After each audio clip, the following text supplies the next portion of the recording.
Good morning everyone, সকলকে স্বাগত জানিয়ে আজকের ব্লগটি শুরু করছি। সকাল এখন 7টা মতো বাজলো। উঠেই লেগে পড়লাম নিজের দৈনন্দিন কাজে। সকালবেলায় প্রথমে উঠেই ঘর বারান্দা মুছে নিচ্ছি। আজকে সিঁড়িটা মুছে নিই, সিঁড়িটা নোংরা হয়েছিল, দুদিন মোছা হয়নি। যাই হোক, তারপর এলাম ব্রাশ করতে। ব্রাশ কিন্তু আমি এই 1 থেকে 1.5 মিনিটের মধ্যে কমপ্লিট করে নিই। বেশিক্ষণ ধরে ধরে ব্রাশ করা, ওটা আবার আমার হয় না। অনেকে দেখি ঘন্টার পর ঘন্টা ধরে ধরে ব্রাশ করে, ওটা আবার আমার হয় না। আমি যত তাড়াতাড়ি কমপ্লিট করে মুখটা ধোবো তত তাড়াতাড়ি নিজেকে ফ্রেশ লাগবে।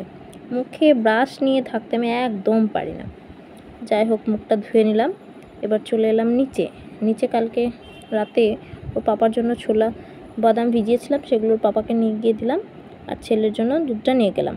দুধ তো না, কমপ্ল্যান খাই, কমপ্ল্যানটা দিলাম। আর পাপা আছে বলে দেখেছো কেমন লক্ষ্মী ছেলের মতো নিজে নিজে খেয়ে নিল। ওরকমভাবে কিন্তু আমি একা থাকতে জীবনে ওকে খাওয়াতে পারবো না, যেহেতু পাপা আছে ভয়ে ভয়ে ঠিক খেয়ে নিল। যাই হোক, ওকে খাইয়ে ওর পাপার সাথে পড়তে বসলো। আমি চলে এলাম নিচে সকালকার জলখাবার করতে। সকাল আজকে মনে করছি পরোটা আর ঘুগনি বানাবো, তাই জন্য সবজি কাটতে লাগলাম। সবজি বলতে আদা রসুন এগুলো। আর কুকারে মটরটা বসিয়ে দিলাম সেদ্ধ হতে।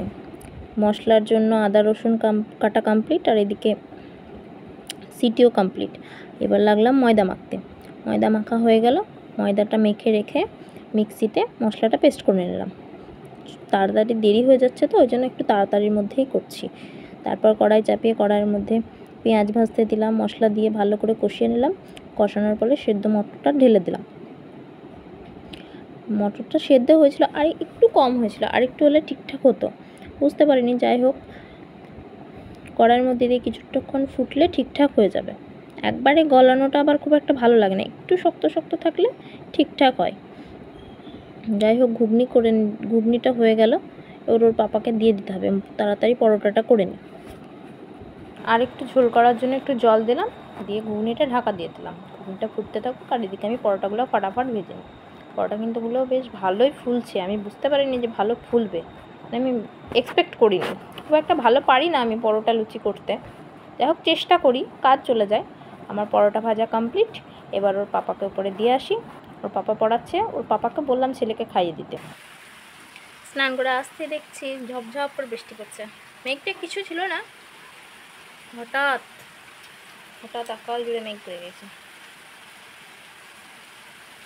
বৃষ্টি পড়তে লেগেছে। ভালোই বৃষ্টি হবে মনে হচ্ছে। শার্টগুলো কাচলাম, মেলে আসা হয়নি, আর মনে হচ্ছে মেলা হবে না।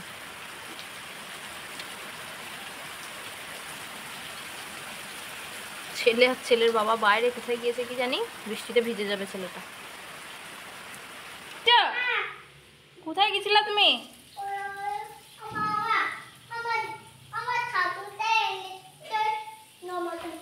ঠাকুরকে নমা করেছ? তার ছেলে তো কিছুক্ষণ পরে ভিজে বাড়ি এলো, দিয়ে আমাকে বলছে, মা আজকে আমি বৃষ্টিতে ভিজেছি। আমি আর পাপা সেই নদীর ধার গিয়েছিলাম একটা মন্দিরে।